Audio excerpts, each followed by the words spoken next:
साईं तव्हां पंहिंजो तारुफ़ करायो ऐं ॿुधायो त हीअ बीमारी तव्हांखे कॾहिं खां आहे ऐं हींअर कहिड़ी स्टेज ते पहुती आहे? साईं, मुंहिंजो नालो मोहम्मद रमज़ान कलियार।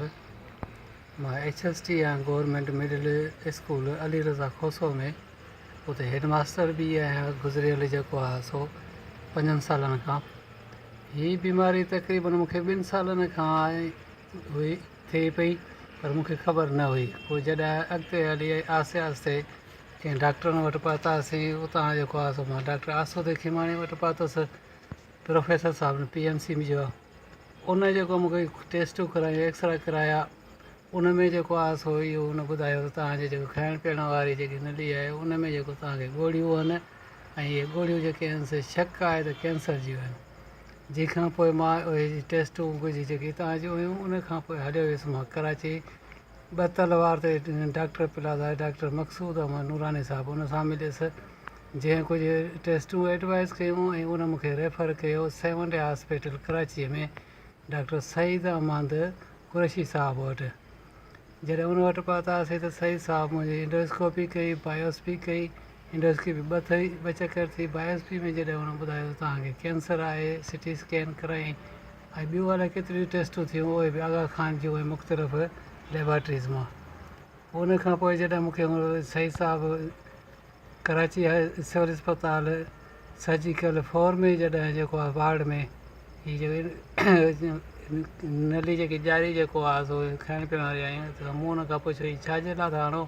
हुन चयो त जेके ॻोढ़ियूं आहिनि जेके तव्हांखे थियूं आहिनि, इनखे जेको आहे सो असां बाईपास था कयूं, इन में जेको आहे तव्हांजो खाधो खुराक न वेंदो ऐं वाध विझ न कंदियूं।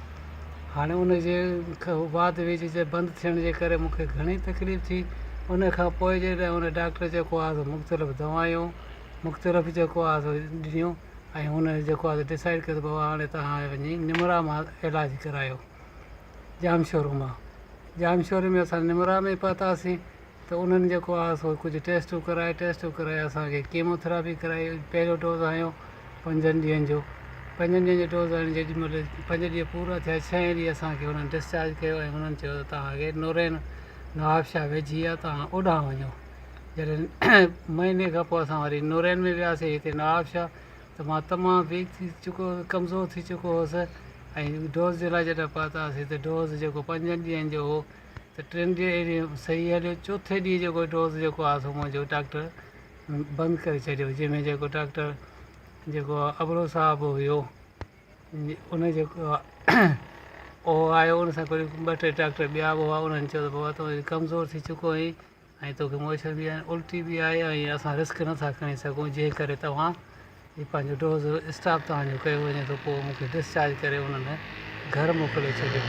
हींअर इंतिहाई मां जेको आहे सो तकलीफ़ में आहियां ऐं जेको आहे सो पोज़ीशन इहा आहे जो मां जेको आहे सो खट ते वेही रहियो, उथण वेहण खां मां हलाक आहियां। हाणे इहो तव्हांजो इलाजु किथां थींदो? जेकॾहिं दोस्तनि खे असां अपील कयूं वस वारनि खे, त किथां इलाजु थींदो? साईं, इहो इलाजु हींअर आगा खान खां सवाइ ॿिया हंधि किथे बि मुमकिन न आहे, छो त हिते असांजे पासे गिरदाई में अहिड़ा केतिरा ई मरीज़ जेके मुंहिंजे ई हिन मर्ज़ में मुब्तला हुआ अहिड़े में, उन्हनि जेको आहे सो हुते आगा खान मां करायो। जन जो ख़र्चु काफ़ी महांगो त आहे, पर वसंदी वारा जंहिंजा आहिनि ऐं जंहिंजी जेको आहे परगोर आहे, जंहिंजा हीला वसीला आहिनि, उहे जेको आहे सो पंहिंजो कराए था वञनि। मुंहिंजो वटि त न को वसीलो आहे न को छा, मूंखे अलाह जो आसिरो ऐं सरहदी वारनि जो आसिरो आहे, चूंडियल नुमाइंदनि जो आसिरो आहे, गवर्नमेंट जो आसिरो आहे, NGOs जो आसिरो आहे, मुख़्तलिफ़ जेको तनज़ीमनि जो आसिरो आहे ऐं दोस्तनि भाइरनि जो आसिरो आहे। जेकर मुंहिंजी ख़ुदा मदद कंदा त मुंहिंजो इलाजु मुमकिन थी सघे थो। आगा खान खां सवाइ ॿिए हंधि किथे बि मुमकिन न आहे।